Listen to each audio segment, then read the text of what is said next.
वो लालू यादव जो इस कार्यक्रम के आसपास दूर दूर तक नहीं भटकते हैं, और तेजस्वी यादव वहां पहुंच गए। अब नहीं होगा। और ऐसे में यदि राहुल गांधी, सोनिया गांधी या कोई भी व्यक्ति, बिहार का अध्यक्ष का तो कोई हैसियतें नहीं है, ये राजद क्या बोलेंगे, तेजस्वी यादव क्या बोलेंगे कि दो को तो बनाए थे लेकिन नीतीश कुमार जी ने हटा दिया दोनों को। और ऐसी परिस्थिति में नीतीश कुमार ने तो जवाब पहले तैयार रखा था, उनके प्रवक्ता ने जवाब दे दिया कि हम तो सबका सम्मान करते हैं, नीतीश तो सबके हैं, अब तेजस्वी सबके हैं। माने इतना बड़ा विपक्ष का जो बैठक है उसमें नीतीश नहीं जाएंगे। और जाएंगे कहाँ? दीनदयाल उपाध्याय या फिर अटल बिहारी वाजपेयी के समाधि स्थल पर G20 में जाएंगे। G20 में जाएंगे। अशोक चौधरी को बुला कर पूछते हैं कि आप क्यों इंटरेस्ट ले रहे हैं बरबीघा की राजनीति में, क्या मिल जाएगा शिलान्यास करके, और क्यों नहीं बुलाया वहां पे आपने वहां के विधायक को, क्यों नाराज करना चाहते हैं उसको? तो क्या जवाब आया कि आप मेरे मालिक नहीं हैं, मैं नीतीश कुमार से पूछकर कोई काम करता हूं। बिल्कुल।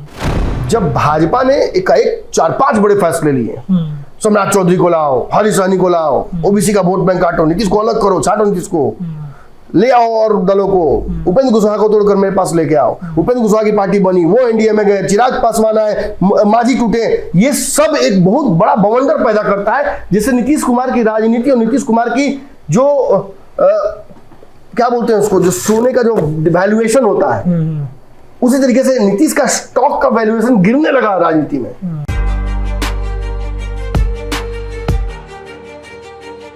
नमस्कार, पंचनामा देख रहे हैं आप, जहां पे हम करते हैं खबरों की चीरफाड़। नीतीश कुमार, जिनकी चर्चा हम तो कर ही रहे हैं, नीतीश कुमार को लेकर के जो कयासों के बाजार गर्म थे, नीतीश कुमार ने जिस प्रकार से एक राजनीतिक माहौल क्रिएट किया, पंचनामा में लगातार हम इस बात की चर्चा कर रहे हैं। लेकिन नीतीश कुमार आखिरकार करना क्या चाहते हैं?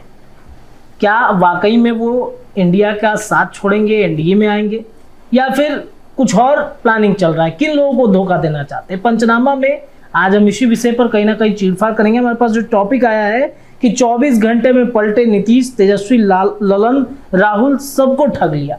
हम अपने संपादक डॉक्टर नमन मिश्रा सर के पास चलते हैं। सर, ये सर टॉपिक सर मुझे भी थोड़ा सा कंफ्यूजन लग रहा है कि किसको ठग लिया नीतीश कुमार ने, पलट गए फिर से नीतीश कुमार। 24 घंटे पहले की परिस्थितियां ये थी, संजय झा का बयान आप देखिएगा कि आज तो कल सबसे करीबी वही है, तो ये बात मानकर चलना चाहिए कि नीतीश कुमार ही बोल रहे हैं जी।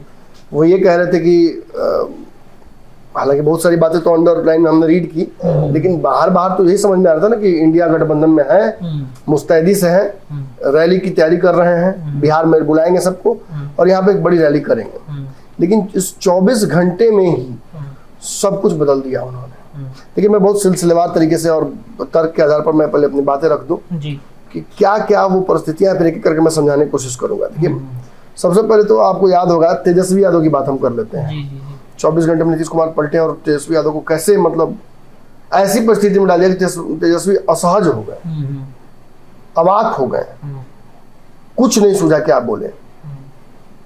आपको पता है कि नीतीश कुमार सुबह सुबह कहाँ गए थे जी? क्या नीतीश कुमार का ये नॉर्मल डे का रूटीन है क्या, जब वो खासतौर पे इंडिया गठबंधन में है या महागठबंधन में? अटल बिहारी वाजपेयी के शांति स्थल पे चले जाना, दीनदयाल उपाध्याय का राजकीय कार्यक्रम में चले जाना और तेजस्वी यादव को लेकर चले जाना साथ में, जिस पर उनकी पार्टी तो कहीं ना कहीं जदयू तो एक्सप्लेनेशन दे दी ना। नीरज कुमार ने कहा कि भाई हम तो अपने पूर्वजों का सम्मान करते रहते हैं। तेजस्वी क्या बोलेंगे? सवर्ण आरक्षण पर झुंझुना बजाए थे, महिला बिल पर अड़ंगा लगाए थे, आरक्षण वाले मुद्दे पर क्या स्टैंड है इनकी पार्टी का आपको पता ही है जी। संघ के सभी नेताओं के खिलाफ जो भाषाई मर्यादा खो देती है इनकी पार्टी, वो आपको याद ही है। सनातन के खिलाफ इतना कुछ बोलते हैं, चंद्रशेखर को क्या नहीं बोलने दिया गया, और ये सब करके 100 चूहे खाकर बिल्ली हज को चली। मैंने यही ना कहावत इसमें लग रहा है कि इतना कुछ कर लिया और कार्यक्रम में पहुंच गए दीनदयाल उपाध्याय के। अब पत्रकार पूछबे ना करेगा जी आप कहां से? और ऐसी परिस्थिति में नीतीश कुमार ने तो जवाब पहले तैयार रखा था, उनके प्रवक्ता ने जवाब दे दिया कि हम तो सबका सम्मान करते हैं, नीतीश तो सबके हैं, अब तेजस्वी सबके हैं। तेजस्वी तो खुद कहते हैं कि हम सबके नहीं है भाई, हम तो एमवाई वाले हैं। अब ऐसी परिस्थिति में यदि तेजस्वी यादव के सामने मीडिया खड़ा होकर ये पूछ दे इनके यहाँ मुंह फूल चढ़ाने आप आ गए दीनदयाल उपाध्याय जी को, तो तेजस्वी तो क्या बोलेंगे, कुछ नहीं बोलेंगे, फंस गए। नीतीश कुमार ने जो अटल बिहारी वाजपेयी के शांति स्थल पर जाकर किया, उससे कहीं ज्यादा डैमेज उन्होंने आज इंडिया गठबंधन को दीनदयाल उपाध्याय के कार्यक्रम में जाकर कर दिया। जी। इतना ही नहीं, जान लीजिए एक बात और, यहां तो गए, जहां नहीं गए वहां।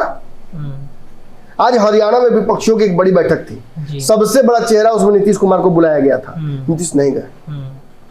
इनेलो आज नीतीश कुमार की हाजिरी में ज्वाइन करने जा रहा था इंडिया गठबंधन को, शरद यादव और बड़े बड़े नेता वहां पहुंचे जी। ये नहीं पहुंचे। क्या इसका मतलब निकलता है, ये बताइए मुझे। नीतीश डगमगा रहे हैं, ज्यादा क्लियर हो चुका है उनका। निश्चित तौर पर ये जो मंच बना है, हालांकि अभी तो और भी समय है वो उस मंच पर जाने के, लेकिन नीतीश की तरफ से ऑफिशियल मुझे कंफर्मेशन मिल चुका है अंदर की खबरें कि नीतीश उस मंच पर नहीं जाएंगे। माने इतना बड़ा विपक्ष का जो बैठक है उसमें नीतीश नहीं जाएंगे। और जाएंगे कहाँ? दीनदयाल उपाध्याय या फिर अटल बिहारी वाजपेयी के समाधि स्थल पर G20 में जाएंगे। G20 में जाएंगे जी। भाजपा जहां जहां बुलाएगी वहां वहां जाएंगे। भाजपा के कार्यक्रम में जाने का कुछ विशेष कार्य माने मकसद होगा।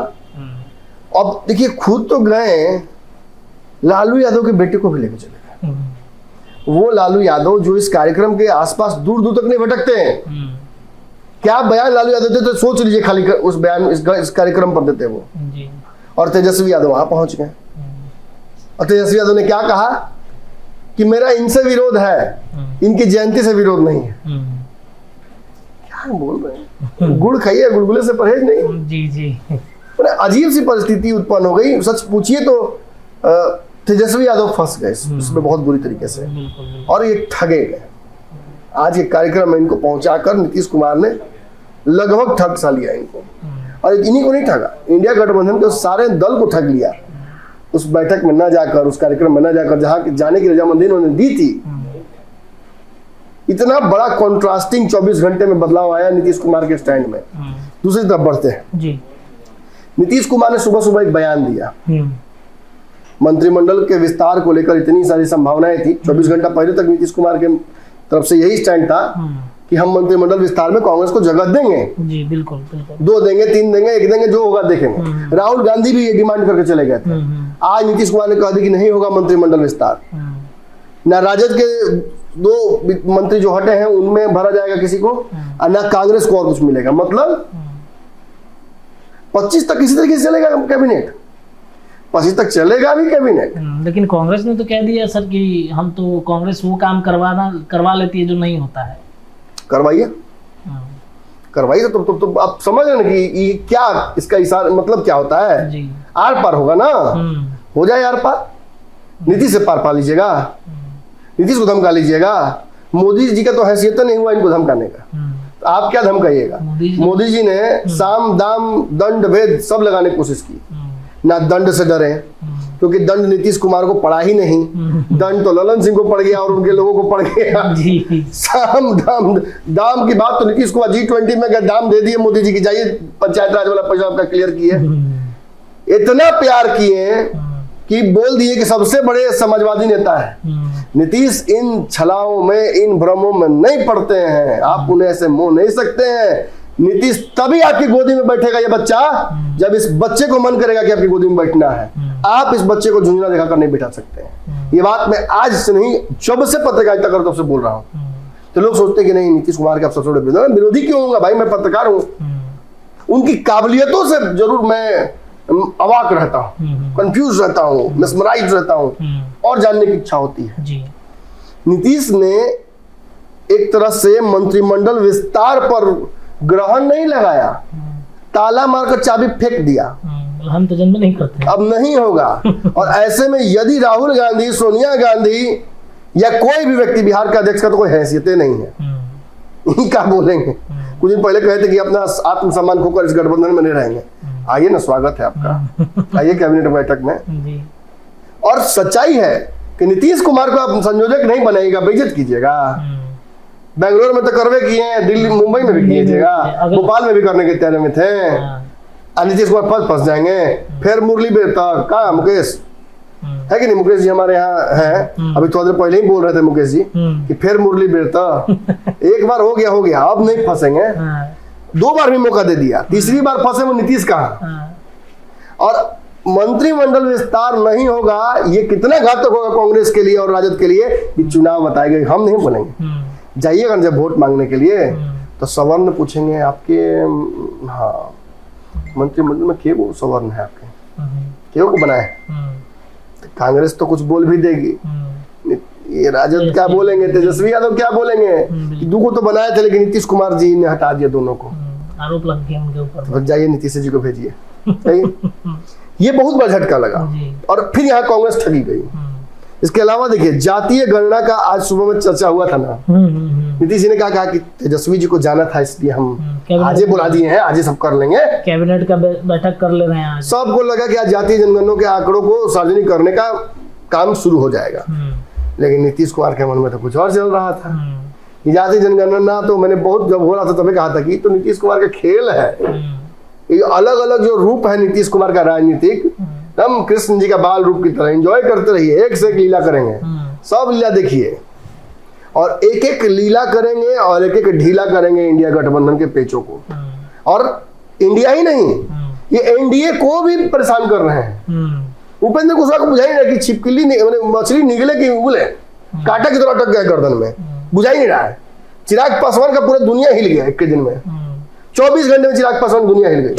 मांझी जी सरेंडर मोड में चले गए, पशुपति पारस अमित शाह से मिलकर बोल दिया हमको कोई दिक्कत नहीं बात है। तो ये क्या साबित करता है? संटिंग मार दिया इन लोगों को लगता है। ये साबित करता है कि नीतीश कुमार बिहार की राजनीति के सूर्य हैं और इनके आसपास सारा गुरुत्वाकर्षण काम करता है। इनके 1 इंच हिल जाने से पूरी सृष्टि तबाह हो सकती है बिहार की राजनीति की, बहुत हद तक देश की राजनीति की। भाजपा केंद्र की सत्ता में बैठ सकती है लेकिन बिहार में तभी बैठेगी जब नीतीश कुमार से दोस्ती करेगी। ये भाजपा के एक एक नेता को पता है। एक और बात बता दूं यहाँ पे जी। एक बैठक हुई जिसकी चर्चा ना बाबा ने की ना आपने की ना मैंने किया, दर्शकों से के सामने हमने नहीं बताया, हमसे बहुत बड़ी भूल हो गई। बिहार में परसों चौथा रोज को एक बैठक हुई है भाजपा की बड़ी, यादव कुर्मी कोयरी सभी समाज के नेताओं को बिठाया गया एक साथ और बैठक कराकर सब में सुलह कराने की कोशिश की गई। आप समझ रहे कितना बड़ा बात है ये, और ये क्यों कराया गया होगा? निश्चित तौर पर भाजपा भी अंदर अंदर मार के चलेगी नीतीश कुमार आ रहे हैं और ये बैठक उसी मोन्यूमेंटल जो बदलाव आएगा उसको लेकर किया गया है जी। और डिटेल इस बैठक का मैं दूंगा, अलग ही खबर है जिसमें ये सारी चर्चाएं होंगी। निश्चित तौर पर ये एक बड़ा नैरेटिव गढ़ा जा रहा है राष्ट्रीय राजनीति में भी और बिहार में भी कि नीतीश कुमार पलट सकते हैं, लेकिन इसका फायदा किसको हो रहा है? देखिए तत्काल फायदा तो नीतीश कुमार को हो रहा है। नीतीश इस बात में सफल हो रहे हैं कि वो जो चाहते हैं वो कर सकते हैं। हाँ, दूर से फायदा जरूर भाजपा का भी हो रहा है, वो आगे मैं बताता हूँ। देखिए जातीय जनगणना के आंकड़े तो नहीं सार्वजनिक हुए, ना अभी होने की संभावना दूर तक मुझे नजर आ रही है, आगे चल के क्या होता है देखा जाएगा। एक बड़ी जीत जो भाजपा की हुई वो ये हुई कि ललन सिंह और अशोक चौधरी में आज भिड़ंत हो गया। अब बताइए, माने इतनी बड़ी बात है, इतने दिनों से मैं कहता आ रहा हूं कि दरअसल दो फाड़ ये जदयू है ही, उसका कारण है। देखिए जदयू में एक बड़ा हिस्सा नीतीश कुमार के फैसलों के साथ खड़ा है, जिसको सत्ता की मलाई मिल जाती है। एक वो है जब नीतीश कोई फैसला करते हैं कि इस गठबंधन को तोड़कर हम उसमें जा रहे हैं, तो बड़े जो कंफर्टेबल इस गठबंधन में थे उन लोगों को तुरंत संटिंग में डाल दिया जाता है, तो वो दूसरा जो खेमा है वो तो खुश रहता है, लेकिन ये खेमा लगातार नाराज होता है। अब इस खेमा में कौन कौन है मैं आपको रोज नाम नहीं बताऊंगा, कल भी एक आदमी का कार्यक्रम है। आज नीतीश कुमार के सामने ही अशोक चौधरी या ललन सिंह में भिड़ंत हो गया। कौन किस गुट का है, दो कार्यालय प्रभारी अपने में भिड़ गया था, याद है ना? भुला रहे हैं आप लोग तो बोलिए, फिर क्रैश कोर्स की तरह वापस ले आएंगे चैप्टर। अब मिस कर रहे हैं तो मिस कीजिए, जाइए देखिए, हम क्या बोले, हम कुछ नहीं कह सकते हैं। मैं वही कह रहा हूँ बार बार कि देखिए दुकान जरूर छोटा है लेकिन सामान हमारा तो नहीं बढ़िया क्वालिटी का है, उच्च क्वालिटी का है, तो उसको परखिए। और वक्त दर वक्त इन छोटी छोटी खबरों का जो एक बड़ा हिस्सा बनता है बड़े खबर में, उसको याद रखना जरूरी है। ट्रैक रिकॉर्ड याद है 2 दिनों पहले कार्यालय प्रभारी वाले जो खबर आई थी इसको लेकर मैंने एकदम कहीं नहीं दिखा वो खबर, कहीं दिखा हमने दिखाया। और आज से 11 महीने पहले अशोक चौधरी और ललन सिंह के बीच लड़ाई होने वाली है, मैंने कहा था, और 3 दिन पहले भी रिपीट किए थे कि ये होकर रहेगा, अवश्यम भावी है। टाल नहीं सकते नीतीश कुमार इसको। और नीतीश कुमार सामने से लड़ता हुआ देख कर चले जाएंगे जी, कि कहेंगे कि क्या हो रहा है, नहीं चलेगा। नीतीश चाहते हैं कि ऐसी असमंजस की परिस्थिति बने रहे ताकि दोनों ऑप्शंस खुले रहें। भाजपा बार बार जो कह रही थी कि नो एंट्री, आज भी देखिए सुशील मोदी को समझ में आया कि नीतीश कैसे फायदा उठाना चाह रहे इस परिस्थिति का, तो उन्होंने कह दिया कि नो एंट्री। लेकिन सुशील मोदी के बात का क्या वैल्यू है, क्या वैल्यू है इनकी बात का, पार्टी वैल्यू नहीं करती है बात का, तो जनता क्या सुन की बात, इसलिए हम इस बयान का जिक्र नहीं करेंगे। नीतीश कुमार के दोनों हाथ में लड्डू था सरकार गिरने के बाद भी, उससे पहले भी। हाँ, जब भाजपा ने एकाएक 4-5 बड़े फैसले लिए, सम्राट चौधरी को लाओ, हरीश सहनी को लाओ, ओबीसी का वोट बैंक काटो, नीतीश को अलग करो, छाटो नीतीश को, ले आओ और दलों को, उपेंद्र कुशवाहा को तोड़कर मेरे पास लेके आओ, उपेंद्र कुशवाहा की पार्टी बनी, वो एनडीए में गए, चिराग पासवान आए, मांझी टूटे, ये सब एक बहुत बड़ा बवंडर पैदा करता है, जिससे नीतीश कुमार की राजनीति और नीतीश कुमार की जो क्या बोलते हैं उसको, जो सोने का जो वैल्यूएशन होता है, उसी तरीके से नीतीश का स्टॉक का वैल्यूएशन गिरने लगा राजनीति में बिहार के। अरे इनके तो रिप्लेसमेंट आ गया, अरे तो वो आरसीपी इन्हीं का रिप्लेसमेंट है ना, अरे वो सम्राट चौधरी को बनाया इसी को काटने के लिए ना, अरे देखिए ना वो कैसे उसी घर के आदमी तोड़ के लेके गया उपेंद्र कुशवाहा को, देखिए कैसे देगा दवाई नीतीश कुमार को। ये क्या था नैरेटिव। अरे नीतीश का सबसे बड़ा दुश्मन कहाँ है पता है आपको? चिराग पासवान। किसके साथ है? भाजपा के साथ। छोड़ेगा नीतीश को? ये सब नीतीश को बहुत कमजोर करता है, और जो पहले से कमजोर नीतीश है।